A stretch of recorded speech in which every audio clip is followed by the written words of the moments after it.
Hey everyone, popping on this afternoon to talk about attracting your dream team. So if you've ever worked somewhere where you're either like, you can't wait to quit because you can't stand working for your boss, or you've been trying really hard to find the team that works best for you. Kind of like I'm trying really hard to find the lighting that works best for me right now. I don't normally go live at this time. I should have just gone outside because like the lighting in this room is a little funky all of a sudden. It's like the sun's going in and out and anyway. So attracting your dream team. I'm mainly talking to business owners that are just frustrated because they want to grow their business, they want to expand, they're tired of having to do everything themselves. They've hired people, they've hired teams, they've hired assistants, whatever position that, you feel needs to be filled. And you just can't get the right person in. They either frustrate the crap out of you, they don't do the job, or they just seem lost and they don't get it, and you either have to let them go or they quit because people don't like being like that. So anyway, I'd like to give you a few steps to help you attract your dream team, because you don't want to be that boss that people can't stand working for. You want to have the business environment of like people can't wait to get there and live their fullest potential as, help and doing their job and shining. And, because that just, helps expand your business even further, and you don't have to worry about like the kind of output they're going to have and all of that stuff. But every business owner has been an employee before.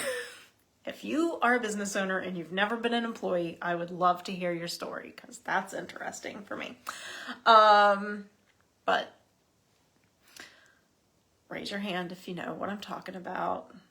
Let me know in the comments. Yeah, Angie, been there. Can't stand my boss, so I don't feel like working anymore. I'll just play solitaire on my computer or take extra long bathroom breaks. I don't know. Or you just, you don't care anymore and you just show up doing their thing. So as an entrepreneur, that is the last thing that you want working for you, is people that are frustrated and don't like their job and don't put effort into what they're doing, because then you're paying for nothing, right? Actually, it's throwing your money in the trash. Hey, Nicolene, how you doing? Saying hi from the other side of the world. I think that's so cool. This is like one of my favorite things about being an online entrepreneur, is like meeting people like literally on the other side of the world, and we're saying hi right now. So anyway, steps to attracting your dream team. And these are not necessarily in order because I am hot about that a lot before going live. But one that so many people, entrepreneurs, tend to leave out until you think you don't need to do this until you have like a team of 50. Standard operating procedures. SOPs, or what people like to call it in corporate, Create your standard operating procedures. No matter how big or small your business is, you need to have standard operating procedures. This is the steps that you need to take. Even if you are a solopreneur, write it down. These are the steps I take to do XYZ. These are the steps I take when I am trying to get more clients, when I'm trying to make more sales.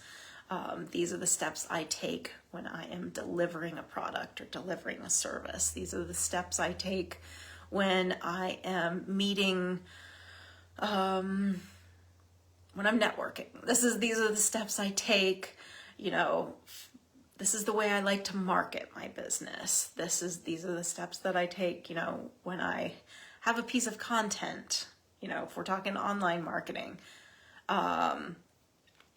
creating the content, and then, are you going to email it? Are you going to post it on social media? Are you going to post it as a blog? Are you doing a podcast? Like all of that stuff. Your standard operating procedures. And this is something that as your business grows, you will have standard operating procedures for every task in your business. So like, when it comes to customer service, you will have a standard operating procedure for how you want your customer service people to answer emails, answering the phones, brick and mortar. You will have a standard operating procedure for who opens the store, how the cash register gets dealt with, who sweeps the floor, when the shelves are arranged, all of that stuff. Excuse me. So create standard operating procedures. Without these procedures written down, step by step, it leaves all this gray for when you do hire a team and a new team member comes in, they are like, okay, what do I do today? And you're like, I hired you for, customer service. And, if you're a new business owner, you may not have the finances to hire an extremely experienced customer service agent. So this person might be new. You need to teach them. But if you have a standard operating procedure that says you come in at 8 o'clock or you come in at 9 o'clock and you do this and then you do this and then you do this. And if the phone rings, you do these 3 things. And that person can look at that procedure, whether it's in a, I don't know why I can't think of words today, but notebook, manual, your employee manual, your employee handbook, or, many of us have them all online files now. So having those things like help take away any gray areas. And if somebody doesn't understand a step in the procedure, then they can ask instead of just like something comes along and then they're in the middle of a situation and you have to help them. Anyway, so that's one thing about standard operating procedures. The other thing is if you do not have them in place and you have a team, tomorrow or whenever it is, it's almost the end of the day here. The next time that you meet with your team, you need to ask them to write down everything they do every day. And some of them might freak out, but this will actually help you write your standard operating procedures. If you know what each person does, Nicolene says, and also take some stress off the work. Definitely. This is all to take stress off of you. Building your dream team is to have like that woo-woo, low stress employment. So yes, ask all of your current employees, help, assistants, virtual assistants, anything. ask them, could you please write down what you do for me every day? Because it's also like a good way to go back and evaluate how each person is being used and how each position is being used. You could do some tweaks. This is like where like being a boss really like takes the cake. I don't know why I'm like not having good words. So thank God. Thank you, Jesus, that you told me to write some notes. Just like writing standard operating procedures. Now I'm being goofy. So, create standard operating procedures. Next, be good where you are with your business, mentally and financially. So if you are at the stage of your business where you are unsure about a lot of features of your business, a lot of areas in your business, if you are on the fence of staying in business, if you are frustrated beyond and like, yeah, I'm about ready to get out, this is not the time that you're going to attract your dream team. You might attract somebody to come in and help for a little bit and just frustrate the heck out of them, and then you'll both be frustrated, and it's not good. Also financially, this is a tough one because hiring a team can really help boost your bottom line. But if you are scraping by, and also so badly that you might not be able to keep this employee, keep this contractor, whatever you decide to hire as a team, if they're only around for a few weeks because things, you know, it takes time for things to start working. Even if it is a dream team, like, it depends on where your business is. It takes a long time for people to turn things around. So that's what I mean by be good where you are. Be solid. Have some security in your business before you go hiring a team or looking for a team. Again, like, put yourself in their shoes. Like, who would want to come and start working for something that's like about ready to die? Or so brand new that nobody knows what's going on. So yeah, be good where you are with your business, mentally and financially. Next, this is a tough one for a lot of entrepreneurs that I've worked with. Be ready to let go of control. So, a lot of solopreneurs that I've worked with are at that point of scaling their business where it's time to start hiring. It's time to look for some help. If they keep doing all the things, they're never going to like be able to scale. So it's time to hire some help.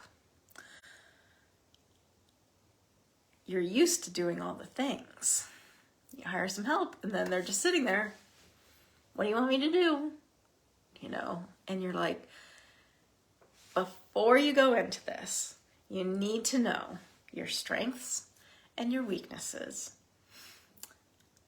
and know what you love doing, what lights you up, and all the parts of your business that you hate doing, that seem to take all day long and you still don't get anything done because you hate it so bad or you don't understand it or all of that stuff. And then, of course, there's the things that do light you up and the things that you love, and those are the reasons that you started your business. So that list of things that you are not the best skilled at, or that you just hate doing, or that seem to take forever. Those are the things that it is time to find the person that shines in those areas and let them have control of it. Let them do their thing. Obviously, you are the boss. You are the owner of the business, so you need to be on top of that. But let go of the control of it. Allow that person to do their thing. That's what you're hiring them for. All right. This goes into the next, number 4, be open to something new. So all those things that you don't like doing and you don't shine at and your weaknesses, allow your team member to come in if they have new ideas that things could work better, more efficiently, all of that stuff, and it's different from the way you used to do it. Be open to it. Listen to them. Embrace new ideas. That's why we have a team. 2 minds are better than 1. 4 minds are better than 2. 8 minds are better than 3, you know. I just cracked myself up because I didn't say 4. I don't know. Hopefully somebody's getting a chuckle out of this too. So, be open to something new. Number 5, speak your truth.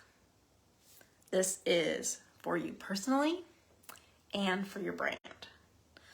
Know what you want and communicate it. Know how you're feeling and communicate. Speaking your truth, communicating with your team, communicating with your family, communicating with your... I was about to say community, and then I was going to crack myself up again. I don't know why. So, speak your truth. Like right now, my truth is I'm a little bit nervous that this is coming across cheesy because I keep making stupid puns. But I hope that the information is coming through because I know that so many of you need these steps. So, speak your truth. If you don't like something or the way somebody did something, if you don't like a display, if you don't like a photo that was chosen for your social media manager, if you don't like if the color is off of your brand, you know, like anything like that, just speak your truth. Don't hold it in. Don't allow somebody to make 17 mistakes before you speak your truth. I'm now giggling at the little emoji that Nicolene put out there. Thanks. Love you. So, and also with speaking your truth, when somebody's doing well and you appreciate something, let them know. You just don't hold everything in. And also this is a big one, no people pleasing here. You can't be a people pleaser and be a good leader because things aren't going to work out well. I promise. So speak your truth. You have to know exactly, you know, so many of us online entrepreneurs, our personality is our brand. We are our brand. So stay on brand. Stay who you are. Stay true to yourself. Speak your truth. Don't compromise that. Do not compromise that to save somebody's feelings, or it's just gonna like make things more difficult in the long run. especially when you have a new team. And if you have a standing team right now and you've been doing the people-pleasing thing, you are going to have to like check in. You might have to have a team meeting and be like, guys, I'm sorry, I haven't been honest with you. This is what's going on now. And from here on out, this is how things are going to run.